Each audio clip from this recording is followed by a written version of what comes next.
Prachna from Arvind Eye Care. How many of you know about Arvind Eye Care? That is a very good model for social entrepreneurship. I'll not tell you why I like it or why so many others like it, but let us understand, let us look at their perspective, their motivations, their model, and what they have been doing all those years to give us a wonderful model. And to get that out of Dr. Prachna, we have Mr. K.V. Vishnu Raju, who is chairman of Vishnu BVRIT, and he is a social entrepreneur in his own league with focus on women education. So I'll not take much of the time because we have already lost some time. So I would like to invite Dr. Prachna and Mr. Vishnu onto the stage. Please give them a good round of applause. And we didn't really plan it that way, but I think the outcomes will be really interesting. Yeah? Yeah.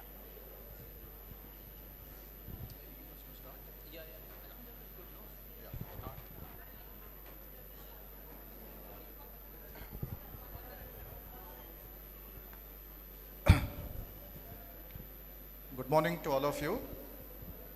Shauri Garu, Bala Garu, good friend Ganesham Garu, and Dr. Ajit Rangnekar Garu, Mr. Anish, all our dear friends here, and today's guest whom we have invited all the way from Madurai, Dr. Venkatesh Prajna. I think many of us in this room have studied their case study of Arvind Eye Care System, which is probably the largest eye care system in the world, not India. And we are very happy, sir, that you could spend time. I know you're a very busy person, coming all the way from Madurai to Hyderabad to spend time and trying to motivate the social entrepreneurs. So what we thought is, I'll just give a small introduction. I don't think he requires introduction. How many of you have read this book here? Okay, so Ajit sir, I know he read it.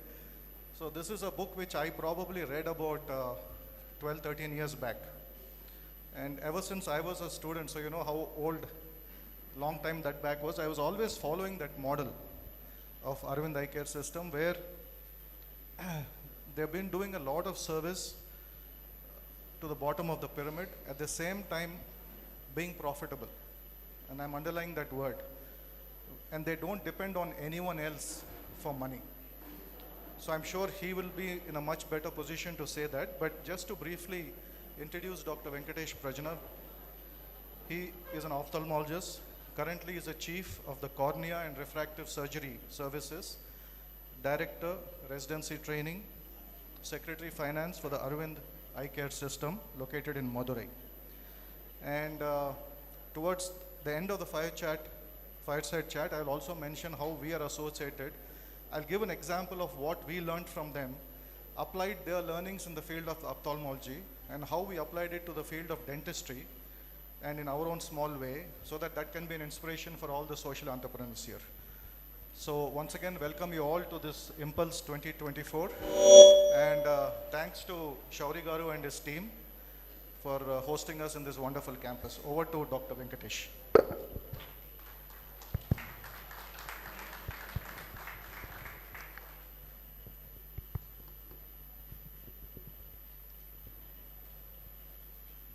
Good morning, everybody, and so nice to meet all of you in person. I've been experiencing extremely good hospitality from the time I landed in Hyderabad yesterday, and I was also very impressed by the questions raised to me by the people who had come to collect me and people who traveled with me. I never realized that the institution which I represent, the Arvind Eye Care System, is so well known throughout the world.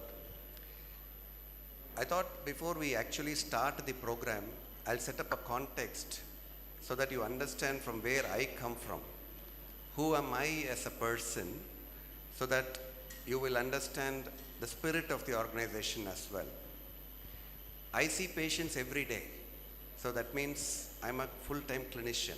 I'm an eye doctor. In the afternoons, every day I see patients. Once a week, I operate. Once a week, I do LASIK surgery. I also oversee the largest residency training program in the whole country. That means around 200 postgraduates are being trained at Aravind Eye Hospital, which just gives you an idea that 15% of India's ophthalmologists are undergoing some training at Aravind. That gives you a context for which this thing. So that is one part of my job. I'm very, very much interested in research. I have written 3 textbooks to which most of the ophthalmologists in this country read that textbook. But the reason why I'm telling all this is we don't segmentalize our profession in our institution at all. We believe that we are an and organization rather than an or organization. This and this and this. Like for example, 4 of us, and I was also one amongst the 4 of us, we've been consistently ranked by the Stanford University for the past 4 years as the highest contributors to literary science in the field of ophthalmology. The myth I want to shatter is just because you're a social service organization, it doesn't mean that you should not be recognized by Stanford for your academic excellence. So that's the reason why I was just telling. My completely different job, apart from this, I told you I'm a clinician. I see patients every day. And I also take care of research and also postgraduate training. I'm also the director of finance. Till I was talking about education, the mic was not loud. But when I talked about finance, I think it tells us which is more important. So I'm also the finance director for the entire Aravind Eye Care system. It's a general observation that doctors are very, very poor in finance.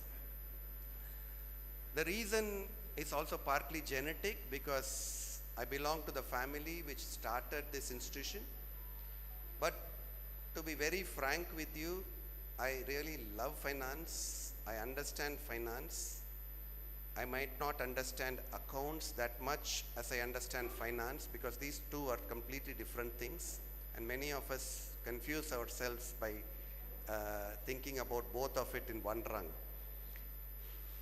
And so we have the thing which is interesting about Aravind is 99.5% of the income generated at Aravind Eye Hospital is through patient care. Less than 0.5% is through projects, is through research grants, and is through donations. Donations, we are extremely poor. We are extremely poor. You won't say any building named after anybody in our whole setup. What it also gives us is the strength to carry on with our mission without getting diluted from the donor's perspective. So I told you about that. Vishnu Raju Garu mentioned that we are the largest eye care service providers in the whole world. I'll just give you a perspective.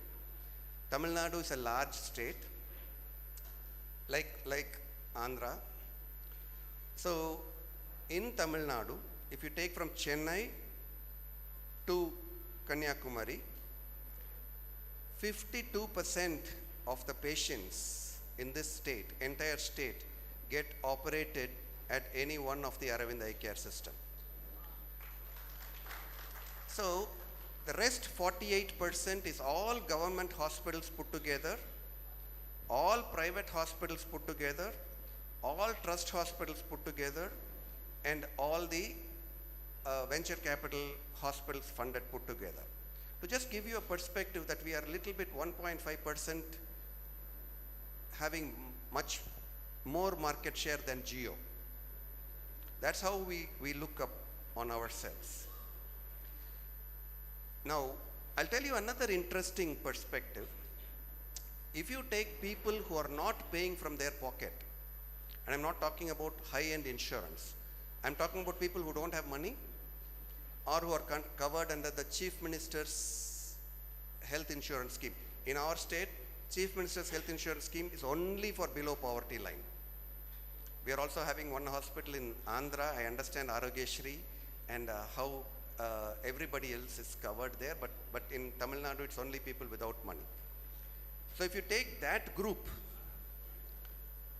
what is much more brings happiness to us is 69% of those people, that is people who cannot afford to pay any rupee or who stay below poverty line are being treated at Aravind. 69%. 31% is being taken by care of the NGO and the government sector put together. So what I want to tell you is we have a market share, and I joke with my cardiology friends. I say that you are in an easy profession. If a person is having a heart attack and you treat them, till that person is going to have the next heart attack, he is not going to know whether you have done a good job or not. Right? We are in a actually much more difficult profession. The next day the patient knows whether we are right or wrong. I want you to gain all these points in your mind before you just say, because you can't trivialize ophthalmology. You can't trivialize ophthalmology because the results are known to the customer the next day. So having 52% market share in a business where the customer knows next day whether you are successful or not is not a joke. So I told you this statistic. I also told you 99.5% of our money is internally generated. I know that I'm going to confuse a lot of people by saying that we do 50% free of cost. We don't require any money for donation activities.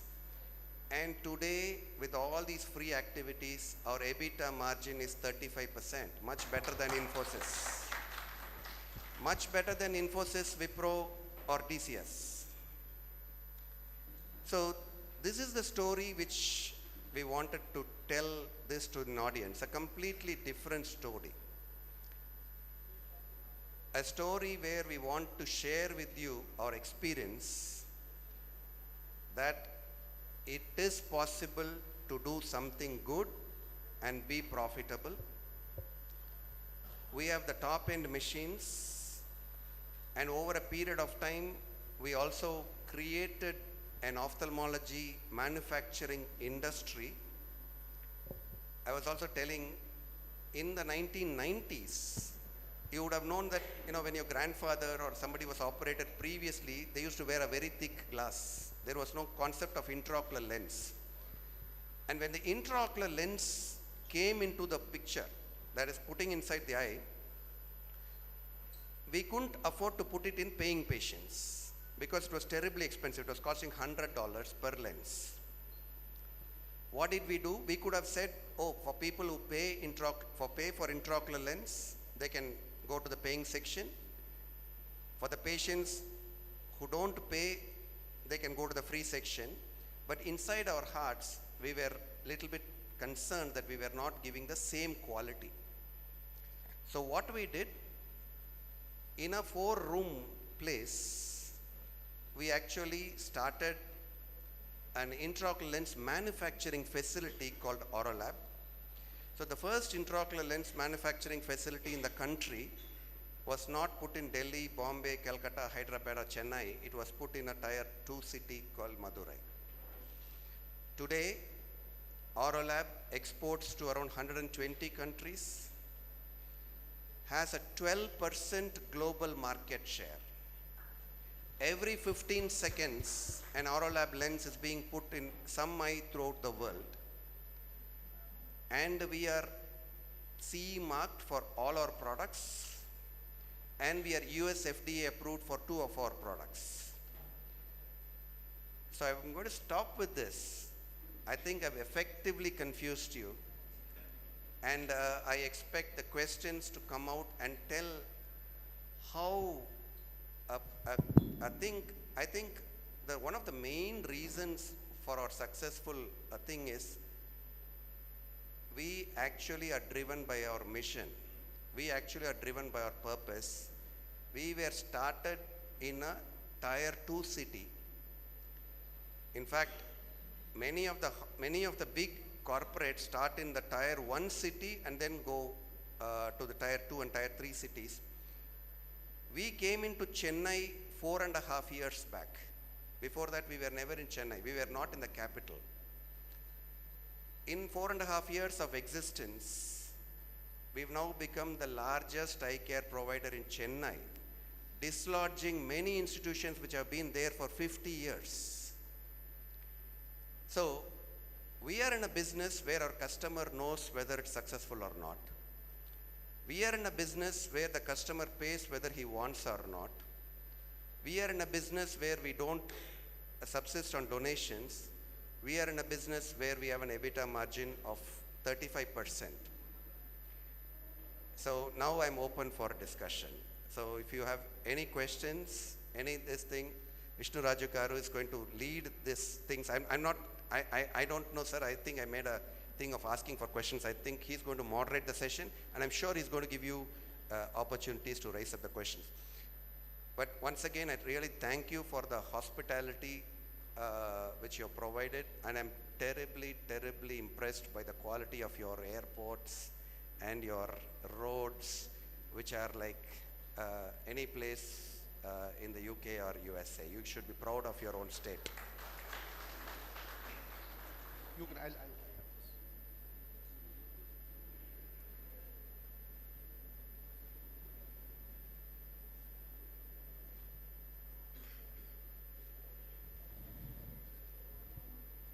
Sir, what we'll do, what I was told is that it should be a fireside chat, so I'll just keep it very short, and then I will keep the Q&A a little bit long because I think some people want to ask questions. Is it okay, sir? Is it okay? So, thank you, Dr. Prajna, for this wonderful introduction. I also want to share some very good news with you. Arvind Eye Care System was established by Dr. Venkatesh Prajna's uncle, maternal uncle, fondly called as Dr. V, Dr. Venkat Swami. And currently the chairperson is his mother, who is also an ophthalmologist, Dr. Nachiyar. And day before yesterday, she was pleasantly surprised to receive the Padma Shri Award. So maybe on behalf of everyone,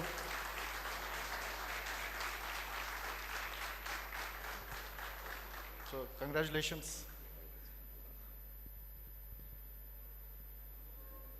So, as I mentioned earlier, I have been closely monitoring and studying about Arvind Eye Care System. Even though I'm not a dentist, I'm not a healthcare professional, I'm a chemical engineer.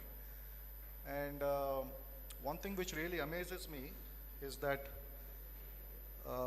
actually the whole system started in a tier 2 town called Madurai. But I would like Dr. Venkatesh to actually explain what was the purpose behind establishing Arvind. How did the name Arvind come? And because he worked very closely with his uncle, the founder, whom I pleasantly was surprised to know about 6 months back that he knew my grandfather also very well. Because when he visited our Bhimavaram campus, suddenly in one corner he saw the photo of my grandfather on one side, his uncle on one side, and Mr. Karunanidhi, who was the Chief Minister of Tamil Nadu, in the center. So I think somewhere that connection is there. So I would like you to kindly share with the audience today what was his dream, what was a passion, and how did the name Arvind come around? If you could just share some insights on that. I have a problem of answering every question in a very, very circumnavigated manner. So you can take what interests you and you can leave what doesn't. People ask me, how long have you been associated with Arvind? So I was saying 20 years, 30 years. Now I just use the word from a zygote level. I've been there.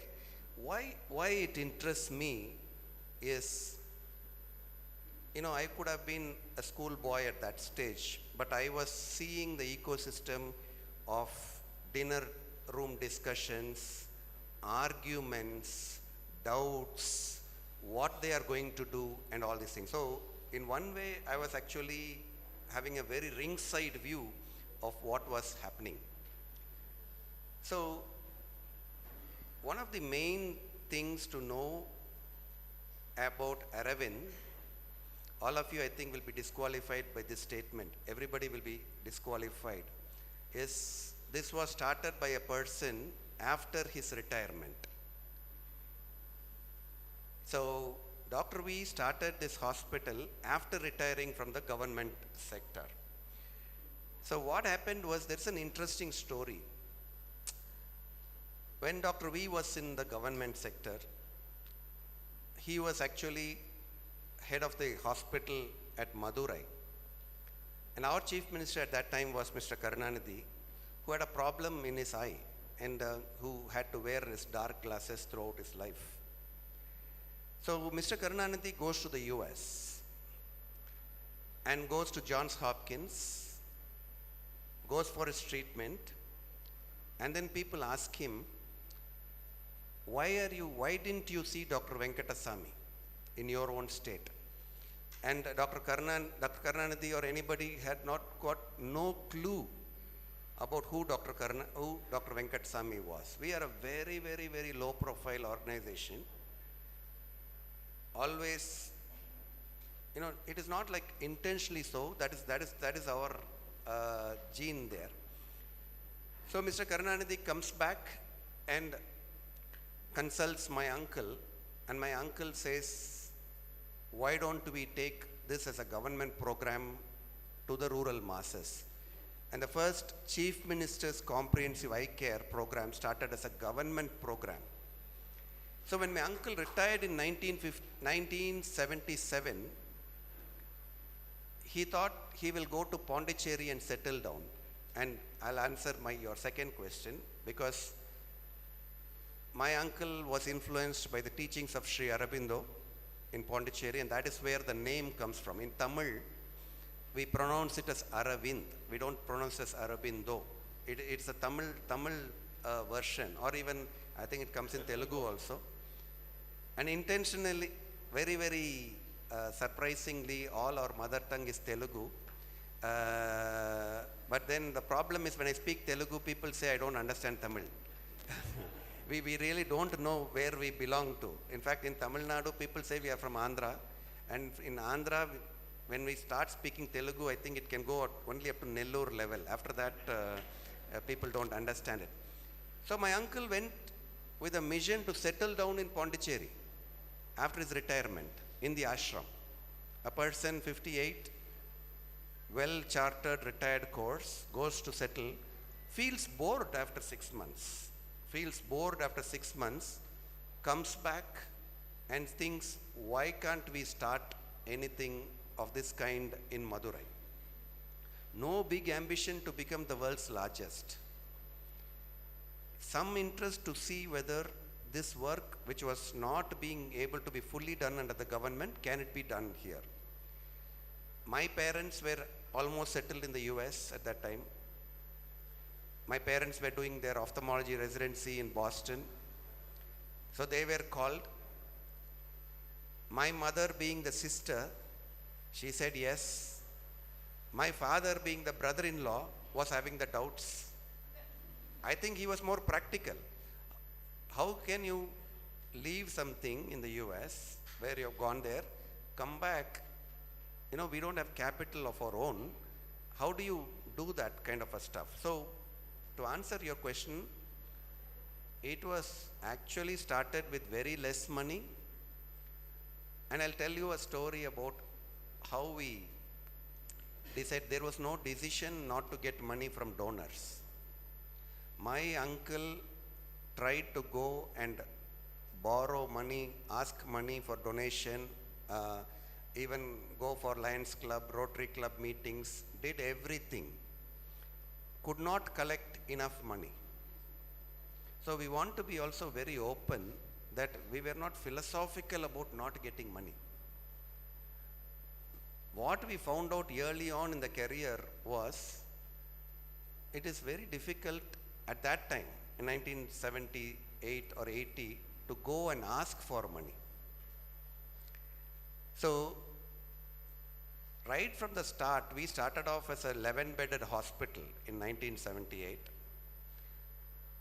And now last year we saw close to around 60 lakh patients. That is like roughly the population of Singapore. So as patient, and also performed close to around 8 lakh surgeries, which is around 5% or 6% of India's total surgeries. So this is the story. No big vision, no big money. Started off in a smaller city, but then just 3 professionals starting it, and over a period of time building it over. So that is what it was started. Thank you, Dr. Prajna. I think a lot of young entrepreneurs here, and there is a change in the way how the youngsters today look at starting a business. Many of them start a business and they also plan the exit also. So it's a very short-term way of looking at things. But Arvind, today, I think in 2026, you will be celebrating your 50th year. So, and there are quite a few family members involved in Arvind. I think last count, I know there were 21 members. Has that number increased now, Dr. Venkatesh? Yeah, it is definitely increased. Yeah. I don't know the number, but it is definitely increased. So 3 generations of family who are all very well qualified are working, and you have a long-term perspective. So my question is, what message do you want to give to the youngsters here? Because many of them are founders of companies or proposing to start companies, but they're also thinking of how to exit. So could you just throw some light on that?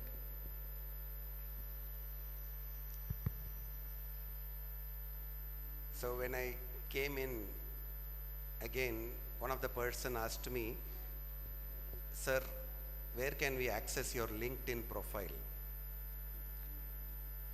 None of us have got any LinkedIn profiles. We don't have a Facebook. I don't personally have a Facebook account itself. I don't understand how it works. So that itself, I think I'm alienating 90% of the persons here. But I hope you understand the spirit behind the answer. And then I'm sure that the person whom I had the conversation here, I think is the digital marketing head. He was terribly disappointed with my thing. I'm sure he's sitting somewhere here. But that is the frankness around which, that is the comfort zone around which we are willing to work. It's always a challenge when you have family members run it, and we are not at all thinking of exiting at all, because the purpose is like we have not put our own money, so there is no return on capital or whatever money we are going to take. All of us are salaried, and salaried handsomely, and I want to put it on record. The questions today, we both intentionally decided that I don't know the questions. I don't know these questions. And I told sir, anyway, since I'm going to speak the truth, I don't want to have a patterned question. So let me tell you, the family has only this. But people who come and join us get trained, learn, get salaried, and if they have an option, they go. So quickly, around 7 or 8 years after hospital was started, Dr. V decided that family had to have something more in order to keep them economically active. See, if I come here and tell a story that, you know what, we do 50% everything free, but I don't have a shirt or a pant to wear, will you listen? So there has to be something of an economic benefit for us to remain important to our own families. to our own families. I have a responsibility. So we decided that the hospital will still be run on a non-profit trust. It is being run by non-profit trust. So we don't charge, nobody gets the profit out of the hospital.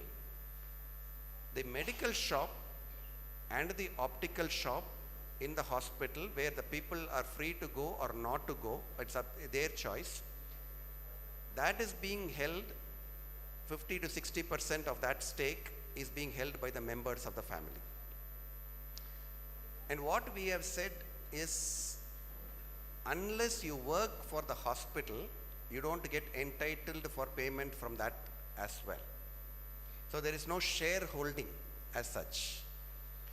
It is more of a reward because you don't have anything else to go out, while for the others, one person can work in Aravind Hospital, the second person can work in LV Prasad, the spouse. For us, we don't have a choice. So one of the thing which is this thing is, marriages happen, newer people from a completely different environment can come and join. It's not blaming them. They don't understand, I won't say understand, they have not experienced this thing of being with the family. So there's a certain amount of friction will be there, especially for a person who's married into the family. That spouse has to face the brunt, not the family. That spouse has to face the brunt for 4 or 5 years before things settle down. So we are very clear that it is up to the family members whether they want to join the family, whether they want to join Aravind or not. There are people who don't join Aravind, then they are not salaried, or they don't get any money from the optical shop or the medical shop business. If I resign tomorrow from Aravind Hospital, I will not get a salary, or I will not get the profit from the medical shop and the optical shop, point period. So that's how the system works. So how are we as family members as compared to a private practitioner? We are much, much better paid than an average private practitioner with all the thing. Because regular doctors, we are all on the same pay scale, and that pay scale is transparent. All doctors are paid by pay scale, which is equivalent to an average private practitioner. But for the family members, there is an incentive which is slightly above the average private practitioner, but not to the extent of a very top private practitioner. So we don't. The other thing which we have intelligently done is we have put up branches. Like now we are in 15 locations. So that also helps to keep the family egos apart, rather than just be in the same building and seeing each other again and again is not a great idea. So we are not, there's nothing to sell out for us. Even if I exit, there's nothing to sell out. There is no incentive for me to exit. If I can tell the answer. And also there is a zeal, there is a thrill in this kind of recognitions, like even this meeting which I come, I being a clinician, these kind of meetings are much, much more interesting to me than just doing surgery and seeing patients. So thank you, Dr. Venkatesh.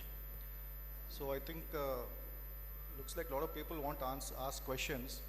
So I'll probably end it here, but just before I hand it over, I'll just narrate how, because I'm sure this will also be useful for all the young would-be entrepreneurs here who are planning to do something in the social space.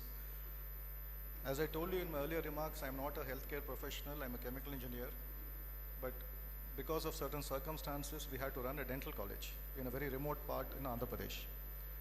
And what we were observing is, I studied the Aravind model, and to cut a long story short, today we run 41 clinics in the villages in the Godavari districts alone. Now what has happened, what was the reason was to provide high quality care there at a very affordable cost. A root canal treatment, which many of you probably know, would cost about 10 to 15,000 rupees minimum in a city we do it at about 1/10 the cost, 1200 rupees. And the inspiration came from Arvind. We also give an opportunity for our students, because we were looking at what the alumni are doing. Where are these dentists going and working? And then we figured out that to set up a clinic in Hyderabad or some of these big cities, unless you have capital, you cannot set up a clinic. So we also wanted to provide some employment for our own alumni. And today we have treated, in the last 1 year, I can share the information with you because many of you are going to be entrepreneurs here. From 35 clinics, because last year we had 35, this year we opened 6 actually. We were able to actually treat 55,000 patients who normally would not have got access to dental care. And we generated a revenue, even with those low cost pricing. I'll share those figures with you also, about 4.5 crores. But the surplus we generated, of course our EBITDA is nowhere close to what Dr. Venkatesh's EBITDA is, but still a decent EBITDA of about 24%. So that means, if any of you have read Professor C.K. Prahalad's book, The Fortune at the Bottom of the Pyramid, I think these are classic examples where some of you can actually look at solving a problem in the society to make it sustainable also. So I thought I will just share this example with you. And some of you might be wondering, what does an eye specialist got to do with a dentist? To tell you very frankly, there are a lot of similarities. They have primary vision centers where the refraction is done, the charts are done if you are gone for eye checkup, which doesn't have to be done by an ophthalmologist. Similarly, we also have primary centers where the routine cleaning of a teeth, checking up of a teeth, doesn't have to be done by qualified dentists. So this is inspiration for us. I think I'll end it at here at this point, and we'll open up the forum for questions, because I'm sure many of you have a lot of questions for Dr. Venkatesh. I think the gentleman here was the one. But one difference, business difference, sir. We have only 2. You have 32. So your business potential will be much bigger than ours. Yes, sir. Thank you very much, sir. I am GM Shastri. I am representing Verdentum, a software company. I am a failed entrepreneur. I tried my hands in entrepreneurship many times, but I failed. Today I am representing Verdentum, a software company, focusing on social sector. We are focusing on digitalization of social enterprises across the country. We work for 40 and a half odd countries also. We work for Commonwealth Foundation, we work for USAID, all these international agencies we work for.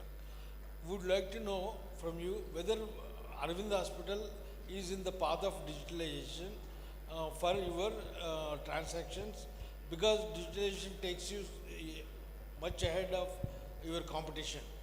I just wanted to know whether you are in the path of digitalization. Thank you. So there was 4 years back. 4 years back, I think it was in Business Today, Arvind was ranked as one of the top 20 networked organizations digitally. We are very digitally connected. All our patients, all our case sheets are with EMR for almost 5 years. And I'll tell you another interesting thing. When we wanted to go to EMR, electronic medical record, there was a very easy option for us to go with TCS, because TCS had already done it for Shankar Nethralaya. We could get a patented version of that. We took the long route out of creating our own digital architecture. We have close to around 100 software engineers working for us. Now we've spun it off to a separate company called ROI Tech last year. We have made it into a Section 8 company, ROI Tech. So we create our own digital architecture. The reason is we are able to personalize it. We are able to make it into very clear, an ophthalmologist wanting it, creating it. But more importantly, we are able to bring down the cost. So we are now able to sell our EMR at 1/10 the cost which TCS is selling. Because it is, as he rightly pointed out, if you know your customer and if you are able to service your customer better, I think money will follow. Money will follow.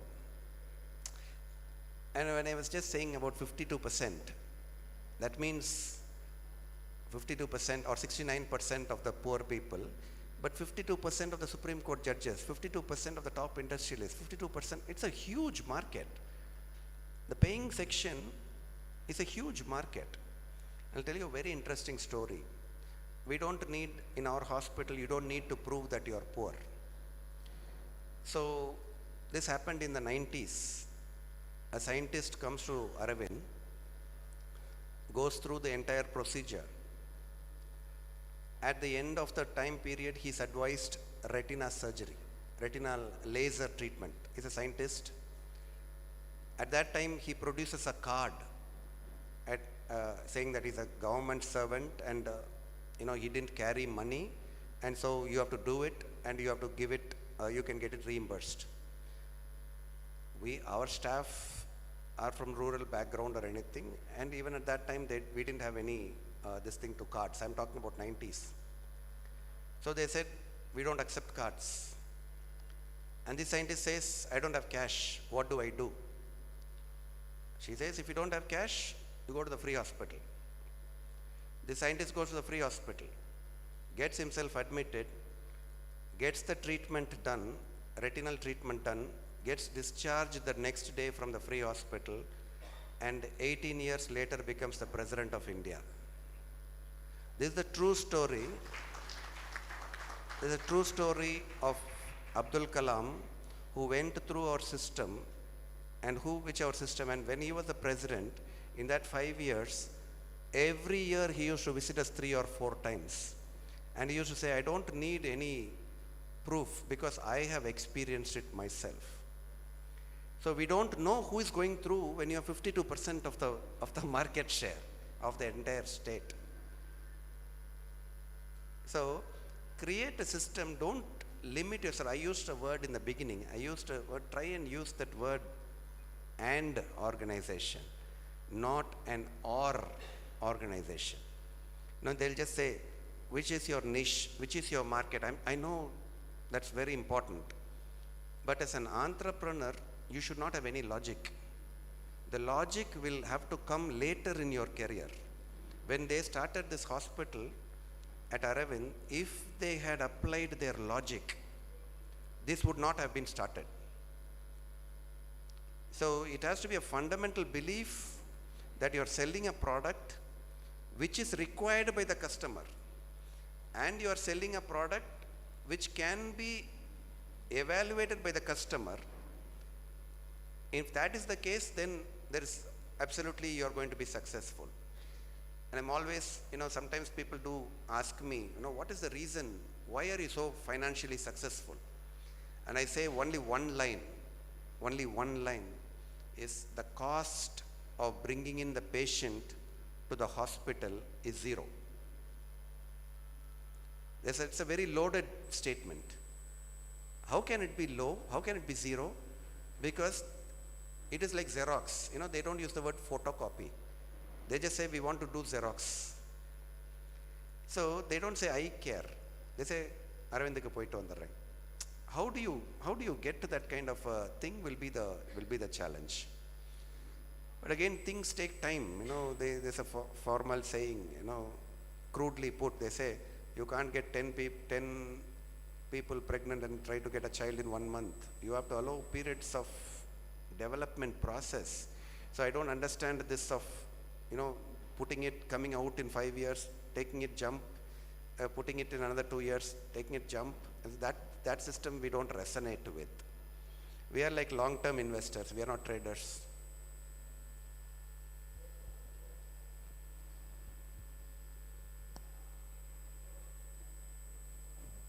I am Jayaprakash Sahu. I provide coaching to businesses actually. But I came here with an expectation of understanding something about social entrepreneurship, but yours is more like strategy and excellence in business, I would say.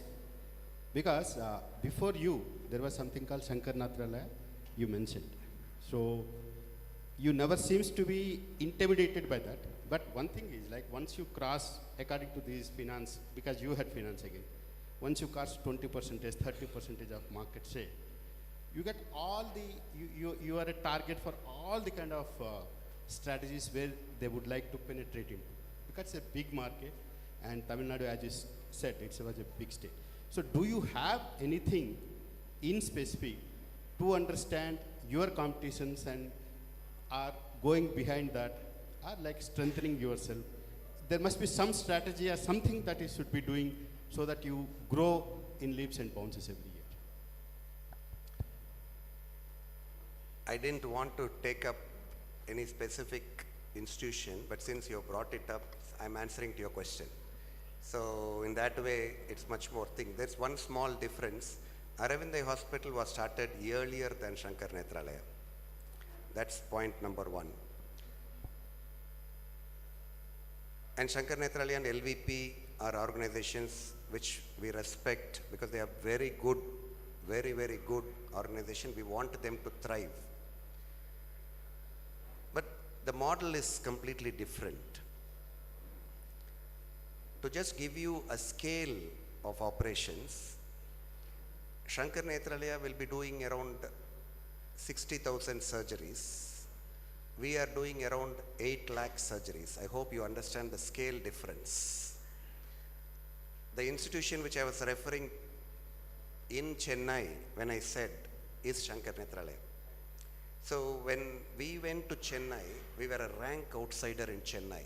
And in 4.5 years, we could use that, we could win over that market. And I'll tell you one thing, we are very, very friendly with Shankar Netralaya. There's no competition.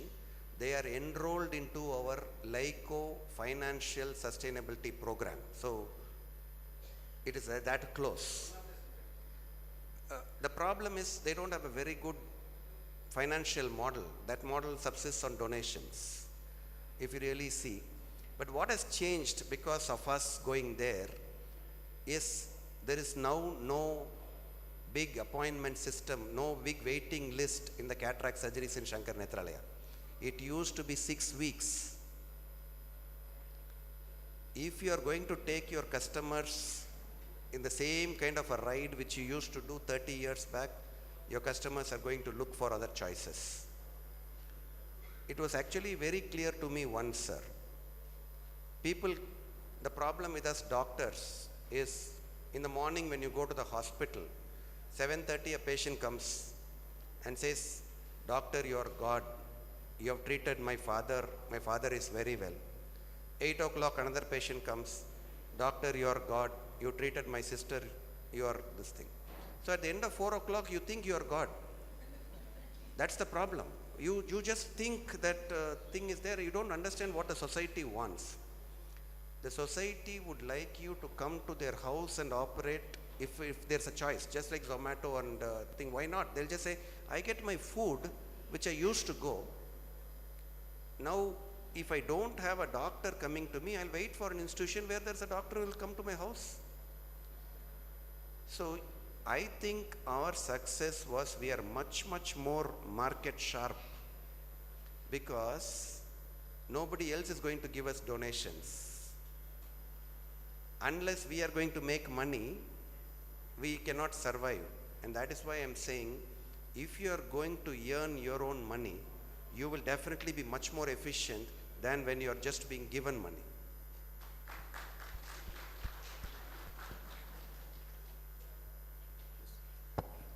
Good morning, sir. I'm MD Sandeep, MSME consultant. I just want to understand your business model and revenue model, which successful in ophthalmology kind of business. You mentioned different categories, VC funded, trust hospitals, and are there any brands which are using this model in multi-specialty level, or do you think it will be, if not, do you think this model can be replicated in this setup as well? This answer is a fantastic, this question is a fantastic question.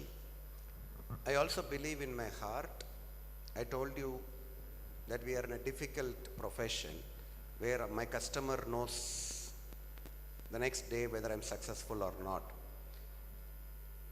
But cataract surgery is one such surgery where you can take a patient from 0 to 100 with much minimum investment. So I think the margin in cataract surgery, I'm not saying in ophthalmology, in cataract surgery, the margin is relatively easier for us to do this model. The challenge will be in another 5 or 7 years, we'll be able to take out the backlog of cataract surgery, and then the challenge is going to become much more difficult, even in ophthalmology. So I don't want you to think that ophthalmology is a high-end model. Today we are in the low-hanging fruit model, and tomorrow, hopefully we will work with scientists, or who will hopefully make all of us live up to 120 years.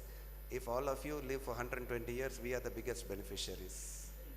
So we will be getting a lot of this thing from us. Narayana Hridayalaya, when they started off, they said we are going to follow the Aravind model. When they started off, before they went off into a different trajectory, which is a this thing. There is another hospital called Ganga Hospital for orthopedics, very, very famous in Coimbatore.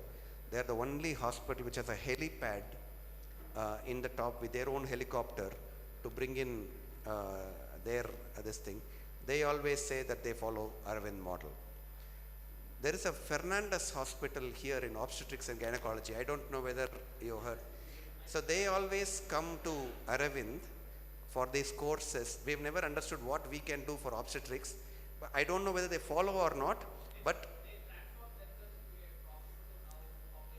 anyway, I don't know the story, but they come and enroll into Arvind's training program and want to learn from this. So I'm just answering your question. So I gave you an example of OG, orthopedics, and cardiac.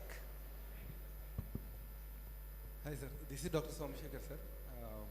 I have a hospital chain working to bring affordable healthcare platform. I don't know whether I can make a success or not, but I'm trying my level best. I just have one question, sir. Most of my questions were already answered, but one question is with me. So that is, anytime during your expansion, starting from one hospital from Madurai to many chains, anytime you felt that let's limit here because it's overburdened now. Anytime you felt that, if you felt at what time, either like first 5 years or what?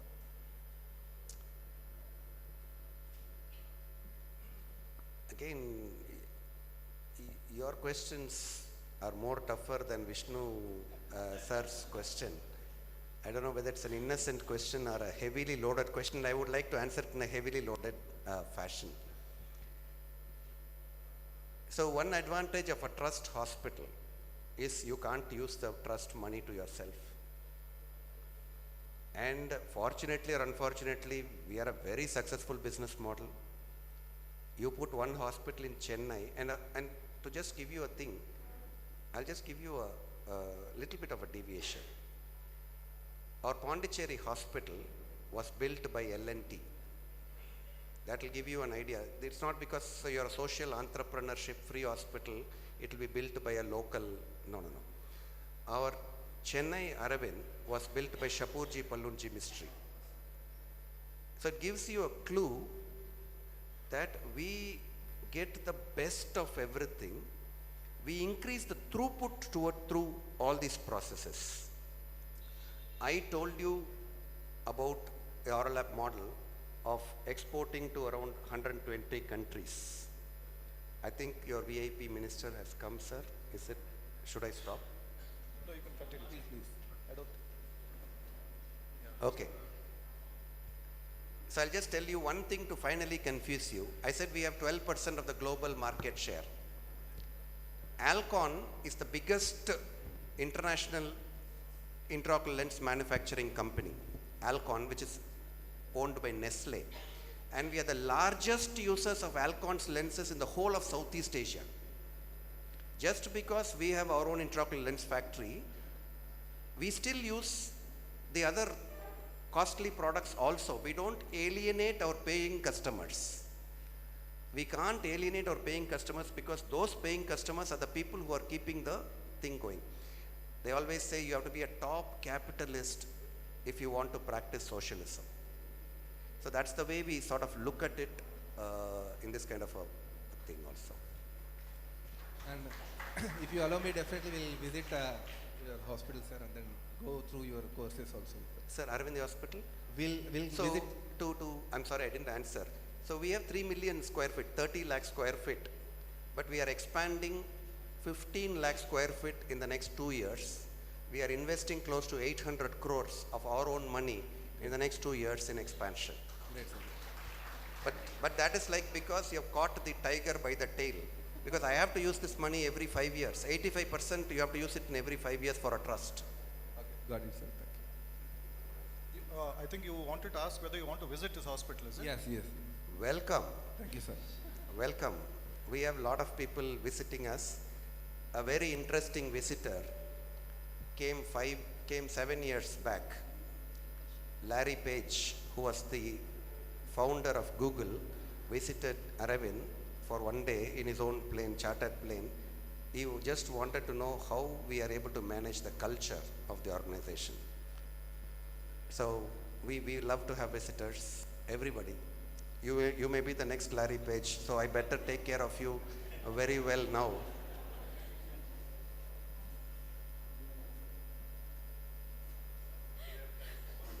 Okay, then we will have one final question.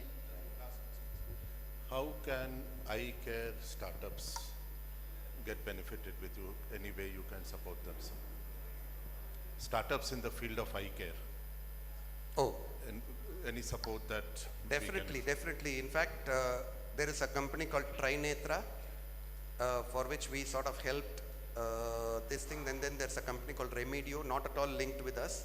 Any startup in ophthalmology, they always come to us. Because see, we basically want to disrupt the market.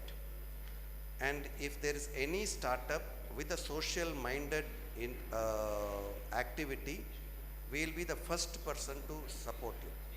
How can you get in with this thing? You can, I don't know, through this forum or through, I will definitely answer. You can directly tell us, but we will make sure that we don't lose money on this whole process. That also, because we are also very conscious of that fact of the whole scheme of things.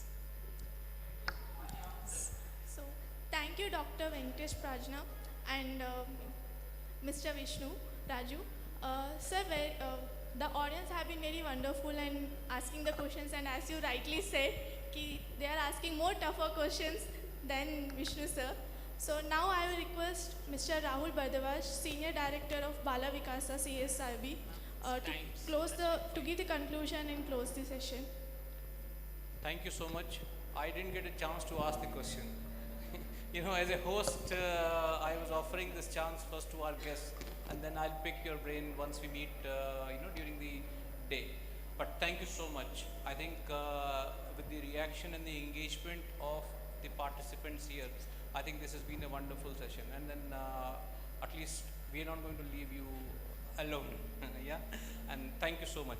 So briefly, I'll just go through the day's agenda, because we already have our guests arrived. So we'll begin the inaugural session soon. I'll just go through the agenda. There's a little bit of change because of the delayed start of the inaugural. So the first session, the first talk, we have already completed. The workshops will get a little delayed. There are 3 workshops on offer. First one is on social enterprise models, one of the most popular workshops by Professor Satyajit and Sujay from Tata Incube Foundation. So they'll be delivering a workshop. This workshop will start sharp after the lunch. Okay. And then we'll begin the inaugural session now, and then we'll update the agenda accordingly. Okay, come.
Check.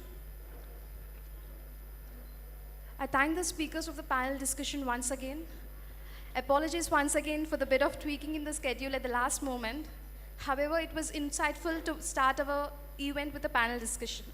I am Jerusha Manoa. I take this privilege to begin the inaugural address. Once again, a very warm welcome to you all to the third edition of our Social Entrepreneurship Impulse 2024. I extend my deepest gratitude to all who are present here, the entrepreneurs, the startups, the government of Telangana, investors, mentors, NGOs, academic personnel, students, and all the others. Without much delay, I would like to call upon few dignitaries on the stage.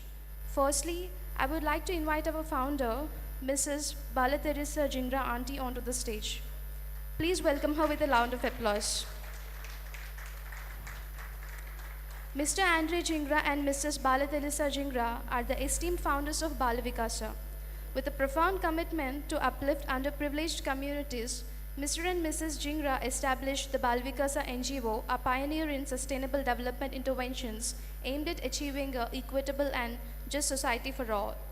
Their visionary leadership has played a pivotal role in implementing impactful projects in the sectors of education, healthcare, water, women, agriculture, and livelihood development.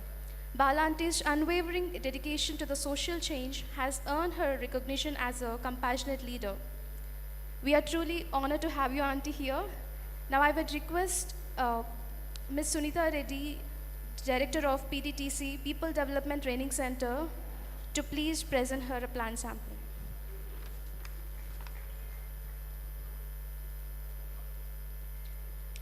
Now I would like to invite the Honorable Minister, Mr. D. Sridhar Babu Garu, onto the stage. Mr. D. Sridhar Babu Garu is the Minister of Information Technology, Electronics and Communication, Industry and Commerce, and Legislative Affairs for the state of Telangana. He has been dedicated in the realm of technology, championing initiatives that drive digital innovation and inclusive growth. His visionary leadership has been instrumental in shaping the state's technology landscape. Thank you, sir. We are honored to have you here. I request Mr. Pratap Reddy Anna, Senior Manager of Safe Water at Bala Vikasa, to present him a plant sampling.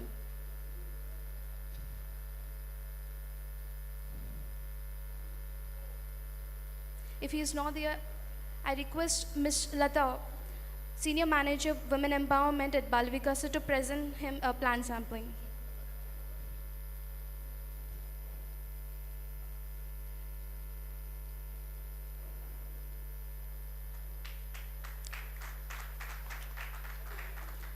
Thank you, sir. We have Dr. Venkatesh Prajna, as you all well versed with. We have a panel discussion with him till now, with us this morning. As he mentioned, he is currently, I welcome him onto the stage firstly. He currently works as a Chief of Cornea and Refractive Surgery Services and serves as a Director of Residency Training at the renowned Arvind Eye Care System. Beyond his clinical expertise, Dr. Prajna dons multiple hats, showcasing his remarkable dedication and leadership as the Secretary of Finance for the Arvind Eye Care. So we are truly honored to have you here this morning. I request Mr. Tirupati, Manager, I request Mr. Manchula to please welcome him with a round of applause. Thank you. Now we have Mr. K.V. Vishnu Raju Garu. Yeah, we welcome you onto the stage, sir. He currently serves as a chairman of Sri Vishnu Educational Society, and he is an out-of-box thinker, consistently demonstrating a commitment to the innovative education. His leadership has been instrumental in shaping the educational experiences of countless individuals. So thank you for your presence here this morning. I request Mr. Tirupati Anna, Manager for Sustainable Agriculture and Water Conservation of Bala Vikasa, to welcome him with a plant sampling. Thank you. So let's start this event with lighting the lamp. I request all the dignitaries on the stage to please come and join. And I also request the Bala Vikasa team to lead the light lamping with a song.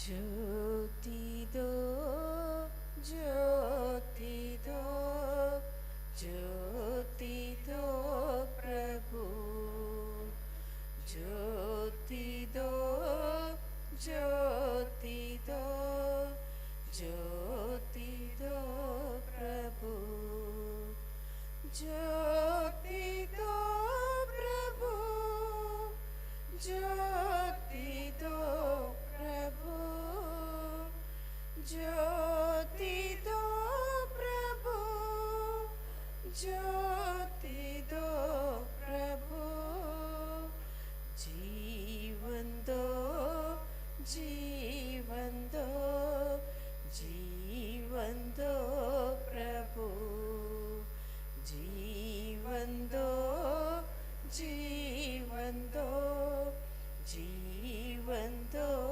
प्रभु जीवन दो प्रभु जीवन दो प्रभु जीवन दो प्रभु जीवन दो प्रभु ज्योति दो जीवन दो जीवन दो प्रभु.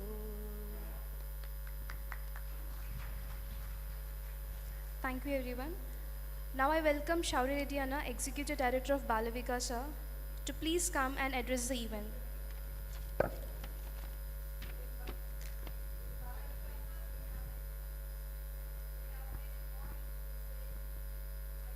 Excuse me. Yeah. Good morning, everybody. What our founder, Auntie, is trying to say is, in Bala Vikasa, we are trying to promote a social movement where we need to respect the widows. In India, widow is considered as a bad luck, right? So we are now trying to promote widow is not a bad luck. Widow is actually a good luck. So we try to start every event with a widow, right? Even when we inaugurated this building, which is 35-40 crores project, we had 5 ministers from Telangana and Andhra, but we made the ministers to light the lamp after the widow to showcase that a widow is more lucky than anybody else, right? So this is a superstition removing kind of social movement that we are promoting. So as a symbol, Auntie is trying to do that. Thank you. Yeah. Good morning, everybody. And I would like to extend a warm welcome to our beloved chief guest, Honorable Minister Sridhar Garu. We are very, very honored to have you. He was here 8 months ago, and we were walking around the campus and trying to discuss so many things. And fortunately, he is now the minister, and very important minister, and very relevant minister to the mission of Bala Vikasa, which we are carrying forward here. And we thank you for accepting our invitation to be part of this. Even though you are very busy, you accepted to be part of this event to encourage all of us here. Yeah, big clap, please. Yeah. I'll just introduce 5 minutes about Bala Vikasa, because I know 60% of the participants are coming for the first time, and 40% you were here already last year. So just for you to know who we are and why we are doing this activity, Bala Vikasa is one of the biggest non-profit community development organization in India, which is founded by Miss Bala Garu. She is from Telangana, from a village called Reddy Palam. When she was a young student, she was a very smart student. She got a scholarship. She went abroad for higher education. She was studying in US, Philippines, different countries. And while studying there, she met a French Canadian by name Mr. André Gingras. She got married to Mr. André Gingras 55 years ago. And then she, being from a village background, she knows all the difficulties in rural India. So having so much comforts in Canada, she was not comfortable with the comforts. Inside she was not comfortable, and she said, let me do something to my motherland. So 48 years ago, her first project was Intintik Nalla. What we are talking now, Intintik Nalla, Har Jal, Har Gar. So 47 years back, she started clean drinking water project in her village called Reddy Palam. So with that, her activities spread into so many villages, and we are very secular. We have no religion attachment. We are very, very, development oriented, and we are not politically oriented. No religion, no politics. And we are community driven development organization. We are not a welfare organization. Welfare means where people are sick, you give them medicine, you give them food, which is very, very good work, but purposefully we decided not to go into welfare activities. We decided to get into community-driven development activities. And to ensure community development is driven by the community, our approach is we build the communities before building the projects. Building a project is physical, maybe a community water plant, a school building, a hospital, those physical structures. So before building those physical structures, what we do is we build social structures. And what does it mean? We go to villages, we mobilize people, we motivate people, we create awareness, we create unity, we create leaders, and we create leadership among the people so that they can actually drive the development.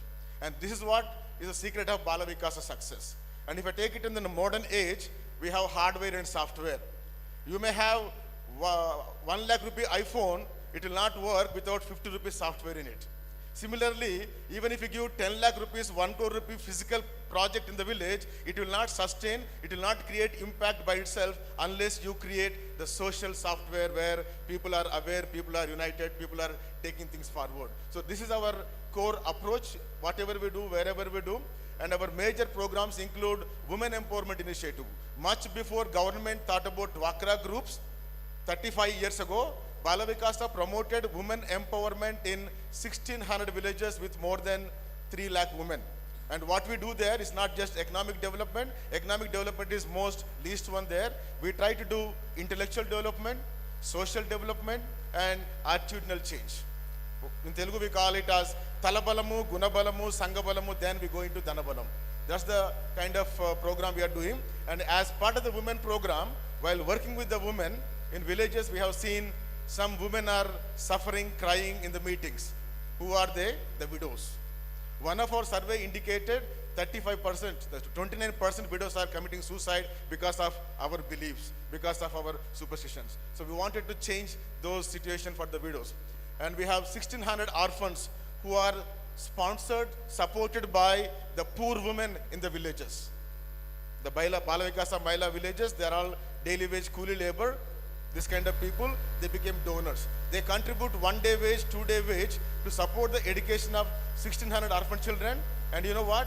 We received 70 lakh rupee donation from the poor women to educate the orphan children. This is not a foreign donor sponsored program. This is a community adapted orphan education program which we are doing. And then one of our approach is called ABCD approach, asset based community development. We try to identify the local resources before we tell the people to go outside to get the resources. And this is one of the key approach that Bala Vikasa adopt. And coming to the next program, clean drinking water. We are one of the biggest NGO in the country in drinking water. We are the pioneer in India to design first community water plant, especially in Telangana for fluoride affected victims. 20 years ago, 2 rupees 20 liters. And today, we have community water plants in 1,500 villages where every day 30 lakh people drink water with 3 rupees 20 liters by using water ATM smart cards. It's the biggest program in India. And then we have constructed 7,000 hand pumps, 470 overhead tanks. Nobody in the country built that many number of tanks except Puttaparthi Sai Baba Garu in Anantapur. As a charity organization, Anantapur Sai Baba Garu and Bala Vikasa are the ones who build highest number of water tanks. And then we also have tribal area solar water operating systems. And then we have designed, first time in the country, Cheruvu Pudikalu, the tank desiltation. Much before Mission Kakatiya, much before Neeru Meeru of Chandrababu Naidu government, in 98, we designed first tank desiltation, and we have renovated 800 irrigation tanks by Bala Vikasa, which is a big number by an NGO. We are promoting farm ponds, we are promoting organic farming.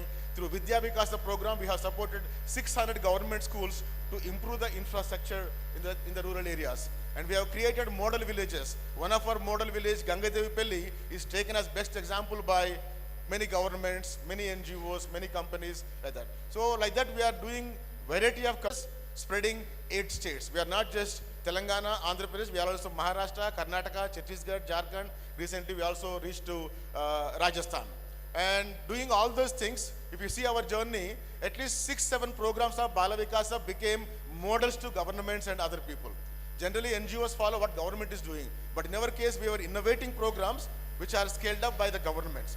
And with this experience, 20 years ago, we have constructed a training center in Warangal by name People Development Training Center. That is to train the NGOs in the development sector. Many of our donors, they realized Bala Vikasa recipe for community development is much better than many other NGOs. So we are now conducting training programs to NGOs, not only from India, 86 countries participate in our training program. So in that way, we are a globally inspiring development training institute in India. And we are also going to other countries like Sri Lanka, Nepal, Bangladesh. In fact, next month we are going to Ethiopia to conduct training programs to the NGOs and government in other countries. And then the third vertical in Bala Vikasa is this one, the Center for Social and Responsible Business. We started this in 2016 as a new vertical for two purposes. One is, in India, now CSR became a mandate, an obligation. Any company which is making 5 crores net profit, they have to spend 2% for charity. India is the first country to have this act as a mandate.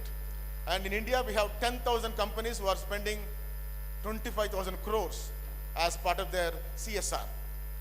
But the problem is, they have money, but they do not know how to do development. They know what to do, but they don't know how to do, because community development is not their core expertise. It's like, I have a chicken, but don't have a recipe to make a curry. So what's the fun of having a chicken?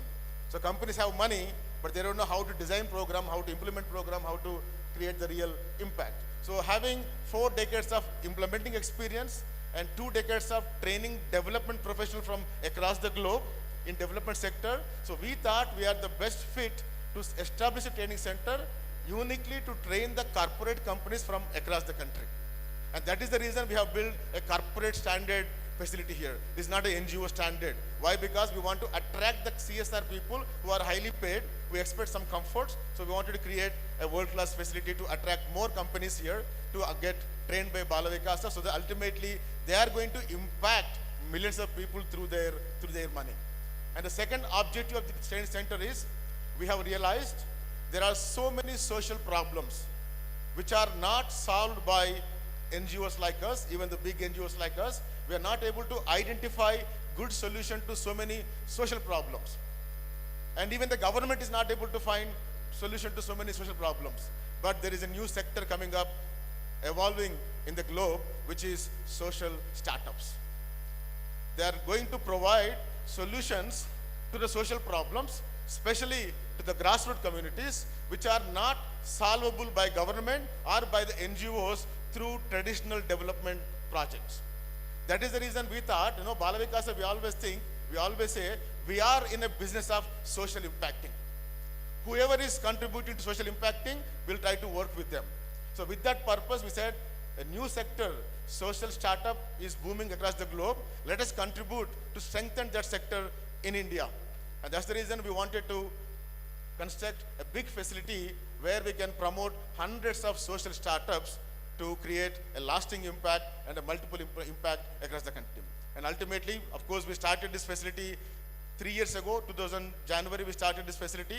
Unfortunately, 1 month after COVID, so 2 years we couldn't do much, but we have a bigger vision to become one of the biggest social startup incubator in the country, where we can graduate 50 to 100 startups every year, impacting millions of people through this campus with a big mission. So with this purpose, I request Honorable Minister Garu. Fortunately, he is very well positioned, very well motivated. He also has a lot of passion towards change, because I listened to him when he was in the campus 8 months ago. He is not just a politician, he is a development oriented. He was saying, I don't want to benefit anything politically. I want my people to benefit. I want my people to sustain in a better way, right? So, sir, it's a responsibility of government to promote community development, also NGOs. But as I said, a new sector, social startup sector, is coming up. This is not properly recognized. This is not properly promoted or supported. I request you, from the government side, to make special policies, special schemes. Of course, you have T-Hub, right? T-Hub is the biggest incubator. It's the pride of Telangana, which is making big impact. T-Hub can incubate anybody. Whether you're making money you can go there. But what about people who are impacting?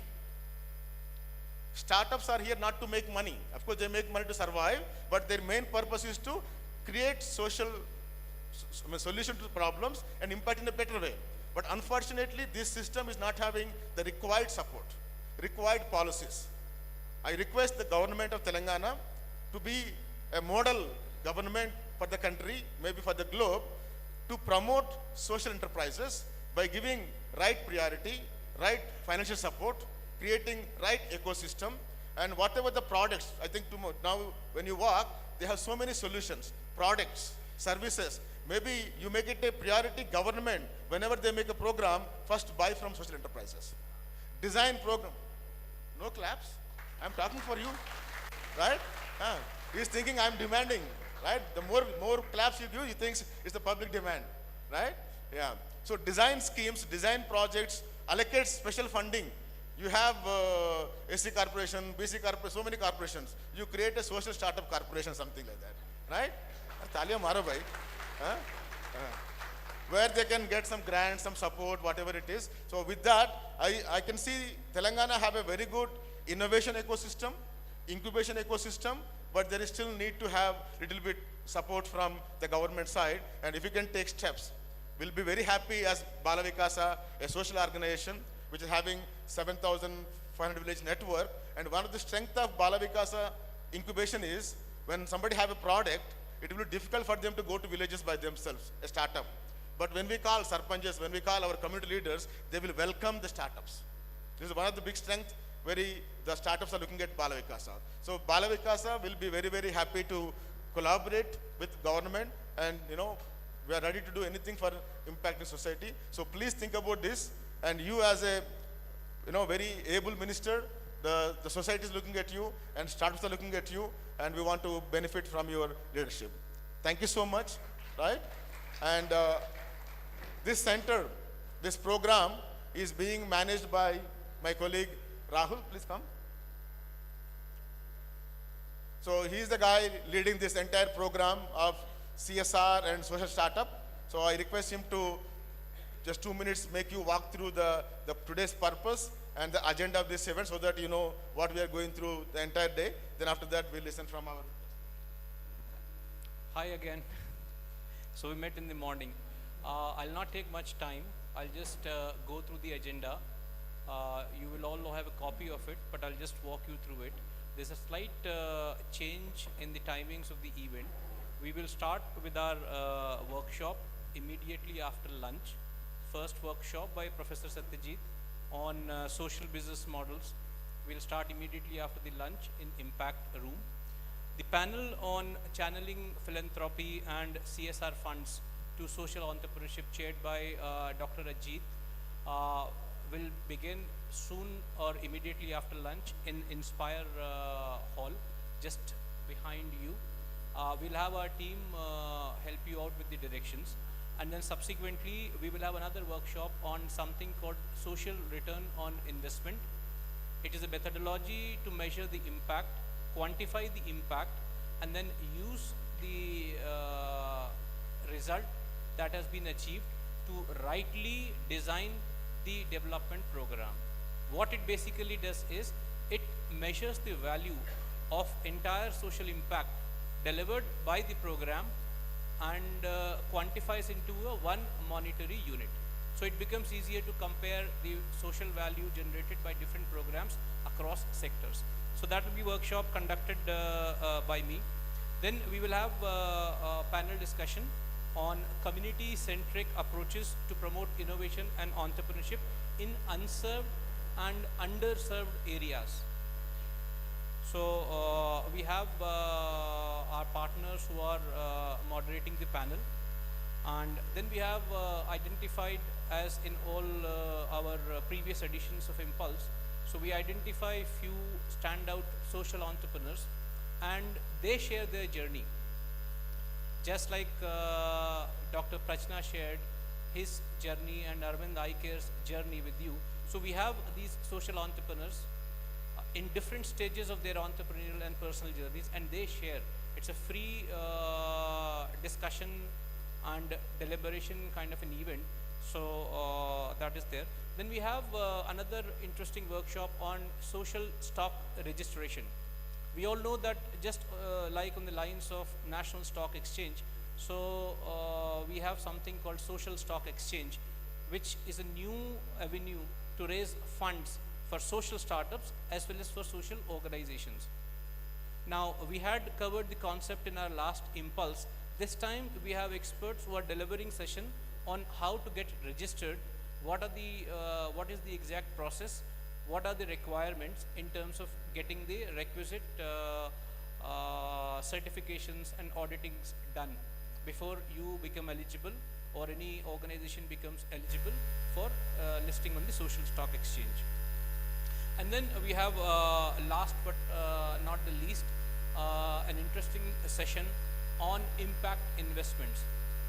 Just like the social entrepreneurship session, which sector which Shauri was mentioning about is gradually evolving, so is the investment landscape.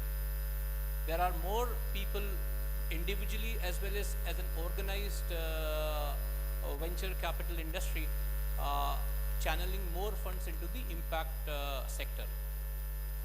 One important thing is to understand that impact investment comes in different shapes, different sizes, and in different preconditions. So all of that will be discussed. Again, my humble request will be, there is a lot of activity, there are a lot of sessions going on. Please absorb whatever is happening. Please learn and make us learn. Exchange. We also, the panelists, the speakers, the workshop delivery, the workshop trainers, they also are here to learn, not only to deliver, but to learn. And similarly, you are also here to learn and also make others learn. So please enjoy. Please take, you have taken all the time to come. Please do utilize this time and ensure that you enjoy and take away maximum value from this event. And thank you so much, Sridhar Babu Garu, Vishnu Garu, Dr. Prajna, and Auntie for agreeing to be with us on this event. Thank you so much. Shari. Good, thank you, Rahul. Now I request our founder, Bala Auntie Garu. In the family, Bala Vikasa is the family, right? Everybody call her Auntie, Akka, Amamma. There is no madam culture in the organization. So I request Bala Auntie to deliver us few words. So, Minister Garu, మీ అందరికీ very good morning or good afternoon or morning, whatever it is. Welcome to Bala Vikasa. With all your experiences, knowledge and everything, I will not take time here because I am not expert in these things, but I wish everybody, all of you in your road to do your startup or your small business, to go forward and make it a big one, impact into the society. Among all the other things, what I would stress is the value system in whatever you are doing, the values of the honesty and the compassion and helping other people. Social enterprises is to solve some problems in the society. That is one thing. But in doing that, keep the values, the compassion of others. So that's what I would stress. Because Bala Vikasa from the beginning, this is one of the main thing that we take it into our value, our importance in dealing with the people, women, widows, orphan children, farmers, all kinds of categories that we are working. And what I also would say is that besides the value system, in our beneficiaries that we have in 7,000 villages, many have the capacity to become social entrepreneurs. Many have. They don't have education maybe. They don't have money maybe. They have good ideas. So with some little bit support, they can become good entrepreneurs with values, with some support from all of you in sharing and in doing this. So I would, all of you, I would wish the best of luck in whatever you are doing, and to help the people, to help the country, to help in your surroundings. Thanks a lot.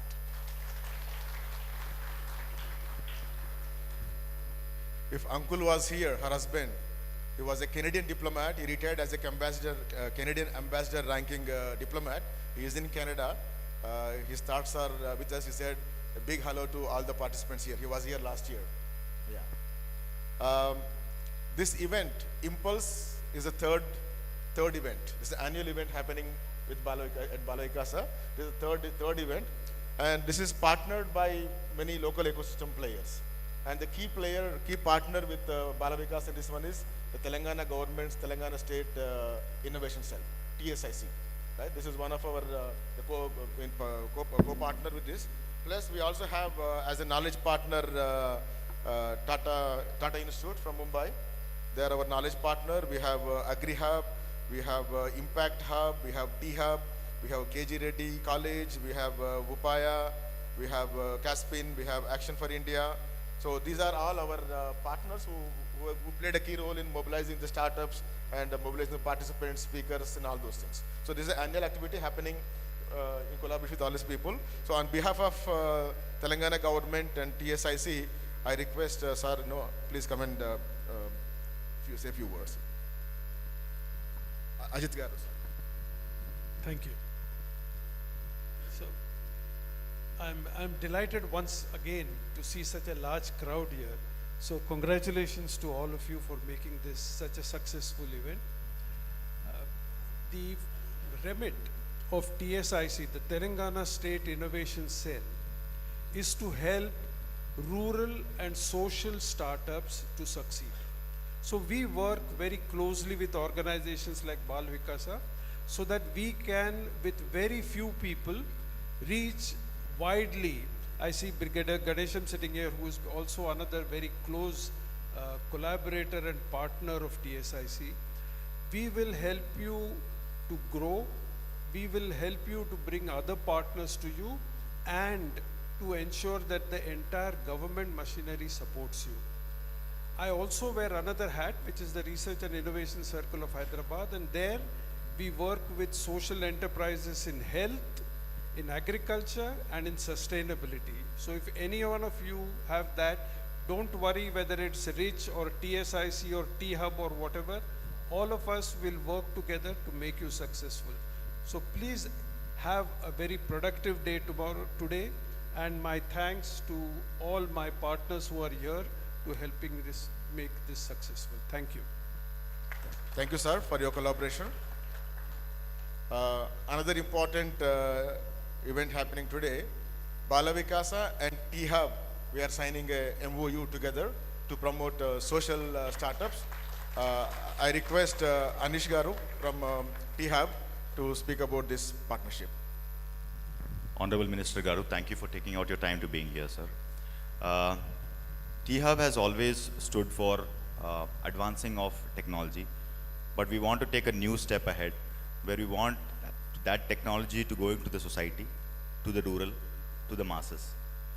And when we were looking for somebody to partner with, to take this to the masses, we were looking for somebody who has a long experience of being able to deliver the impact right across multiple levels.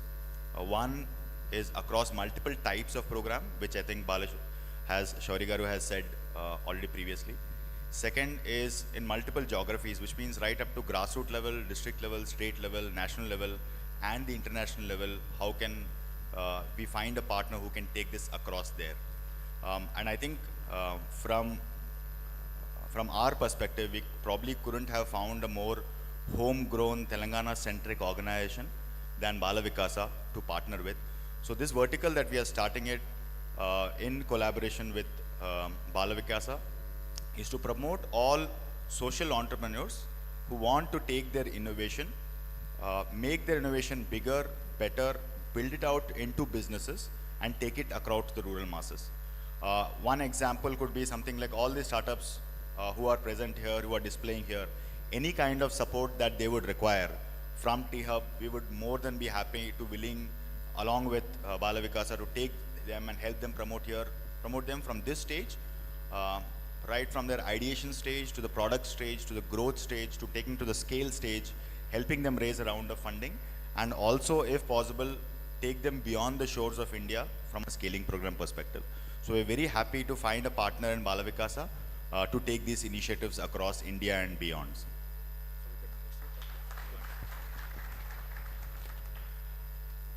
We would like to exchange the MOU right now with the blessings of the Minister, please.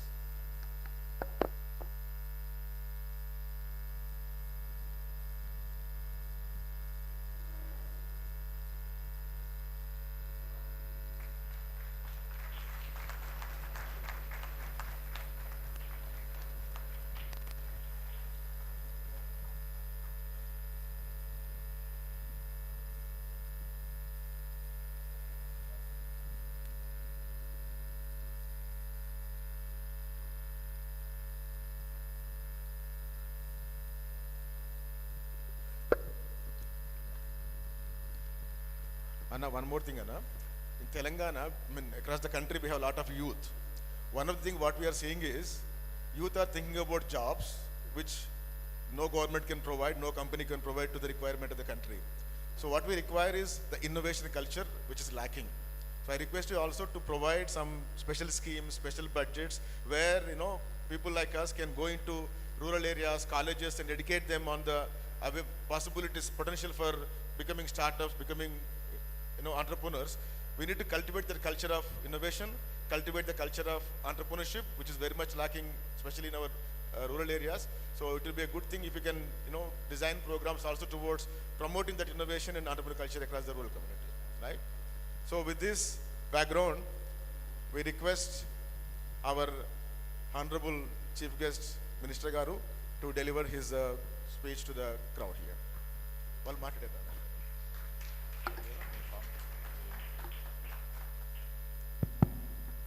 అందరికీ నమస్కారం. First of all, I would like to convey my thanks to Mr. Shaw Reddy, who invited me for this, adventurous, I meant to say adventurous moment where he would like to take the igniting minds to enrich and empower the social environment in and around the state of Telangana. Then I would like to thank Mrs. Bala. Ma'am, thank you, because we know you, indirectly, and hailing from a rural background. Many of our villages and towns, got the facilities, the initial facilities like drinking water or other amenities under the aegis of Bala Vikasa Foundation. And thank you for doing it, even though is it a philanthropic gesture of yours. The culture of altruism will pervade and has to permeate among the minds of the people. Thank you for that. And a very famous doctor who is there, who does 7 lakh surgeries in a year. So it's momentous. 7 lakh surgeries is not a small amount, and I am fortunate to be with you on these days. And I've been joined by our senior people here from our political organization. Mr. Reddy is ex-MLA and Jilla Parishad Chairman, and our constituency in charge, Mr. Yadav, and all other people. And we welcome our partners, the state partners who are here, Mr. Ragnekar or from T-Hub, and all the eminent personalities who have come and who thought of sharing the idea of social entrepreneurship for all the incubators, for all the innovative ideas which shall creep into a greater idea and shall put into action for a greater good cause of the society.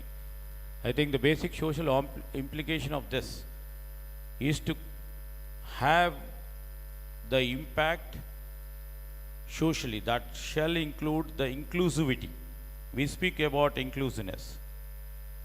So still, as a minister, as a political executive, I always think that there is not much of inclusiveness in terms of technology, in terms of technology development, in terms of innovation, in terms of incubators. Many intellectuals and many thinkers who are all from the different sides, they always tend to focus on the urban areas.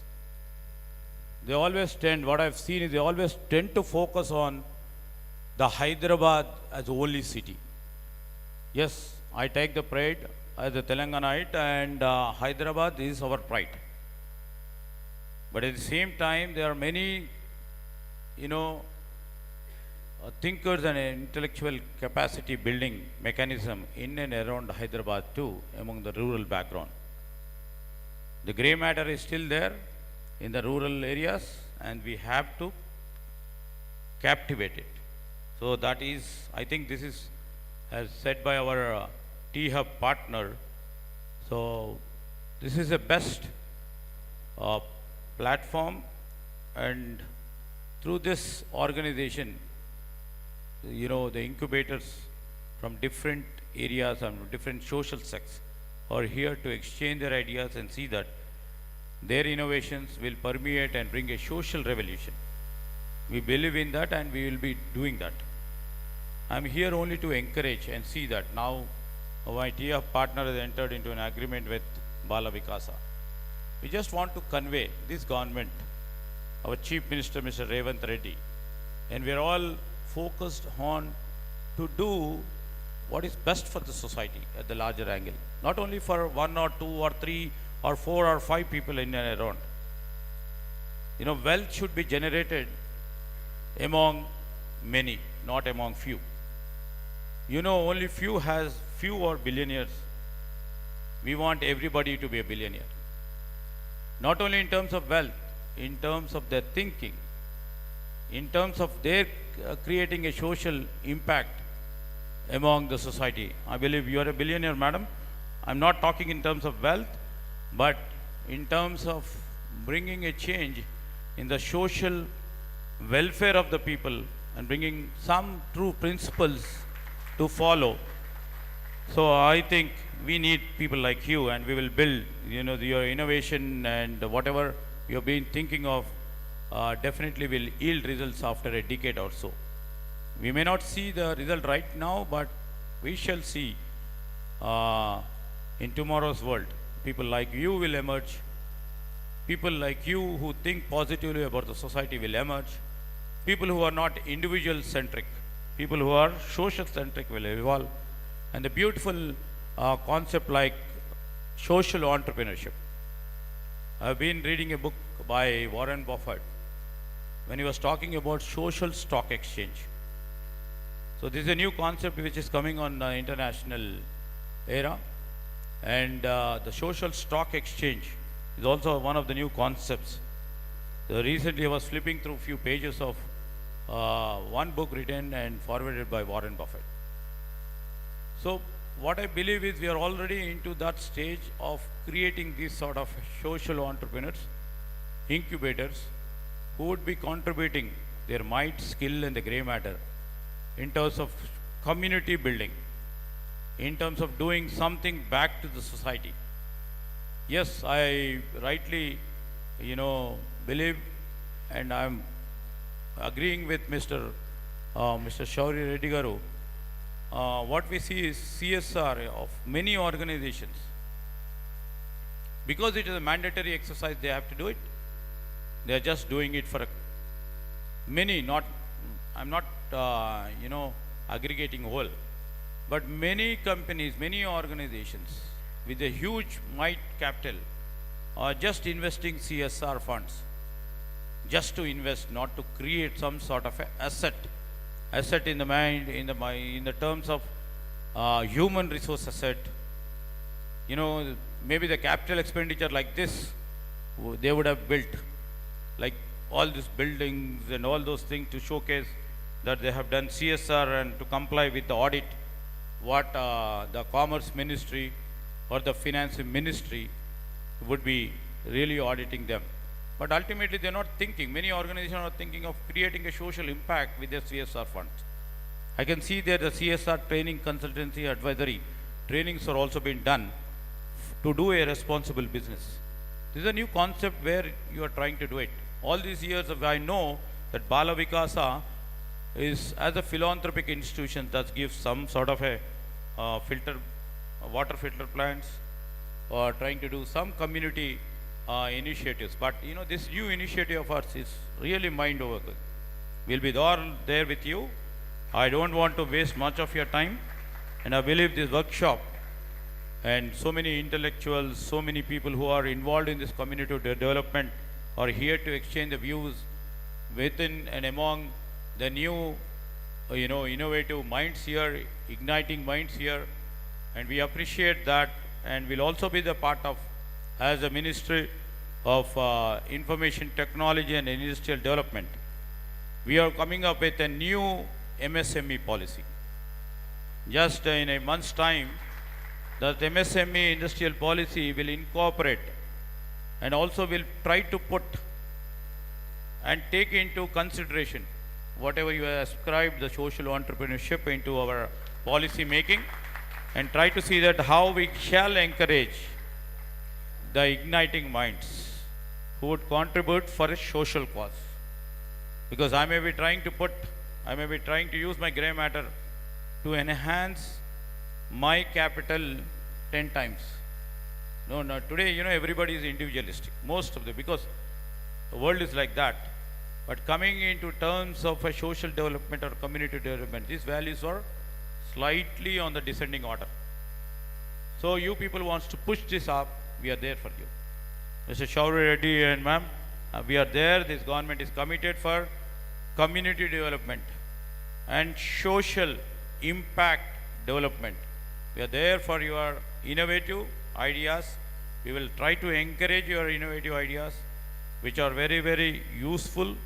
And I see a lots of scope. I see a lots of scope in the state of Telangana for you people to grow. And I would like to see the Hyderabad and especially Telangana should become the capital of this social entrepreneurship. With these few words, I congratulate all the young entrepreneurs who have come from different walks of their social structure, with the might in their intellectual capitalism, just want to see and put their innovation into a broader picture. I congratulate them because they have seen the dream, they just want to put the dream into action. That action, is only possible by Bala Vikasa CSR Hub, and hope this will take into greater heights. I wish you all the best, good luck, and thanks for, calling me and all my friends over here to grace this action. Thank you very much. Thank you so much. మనం ఏదైతే కోరుకున్నామో, మనం ఏదైతే కావాలనుకుంటున్నామో, వాళ్ళు మన అవసరాన్ని గుర్తించి he gave a big assurance that new policy is going to include a special section, special support to social startups. I think definitely with that kind of assurance, with more hope in the sector, we'll look forward to, as you said, a model state for social startup, in the country or maybe even global. Why only country? We can dream for even bigger. So we hope for that, and then so let us all be ready. All the incubators here, right? When the government makes new policy, big policy, which is more favorable, more supportive, and then the incubator, not only Bala Vikasa, we have more incubators. So all of us together, let's cultivate what Minister Garu is dreaming, right? What is aiming. Let's make Telangana as one of the model, aggressive, active, highly impacting social startup ecosystem. So thank you so much for this. And after this, we have almost 60, 70 innovators, startups. They are showcasing their things. Some are at startup business level, some are only at the concept and innovation level. So we can look into both things. So Minister Garu will inaugurate. So I request all of you, after this session, you can go for lunch, right? Minister Garu will walk around and see the stalls, and then after lunch, you please get into the sessions as Rahul said. Stalls are there up to 6 o'clock, and we have a closing session in the evening. There is our IAS officer, Jayesh Ranjan sir is coming for the closing session. Actually, there was one more guest, Chintan Vaishnav. He's supposed to come, but he is missing. Yeah, another minister for BC Welfare and Transport, Prabhakar sir also is joining. After lunch, he'll come to the conference hall where we are. Okay? So please, all of you go down for lunch in the dining hall down, and we have outside sufficient food we have, so don't go into rush. So enjoy the day. We'll see again in the classrooms. So once again, let us give a big clap to Minister Garu and a memento, shawl. Yeah, Anna, just please, Anna, Indrana, please come. Shawl. So we'll honor Minister Garu with the shawl and memento. Indrana, take it, Rahul, take it. Which shawl is it?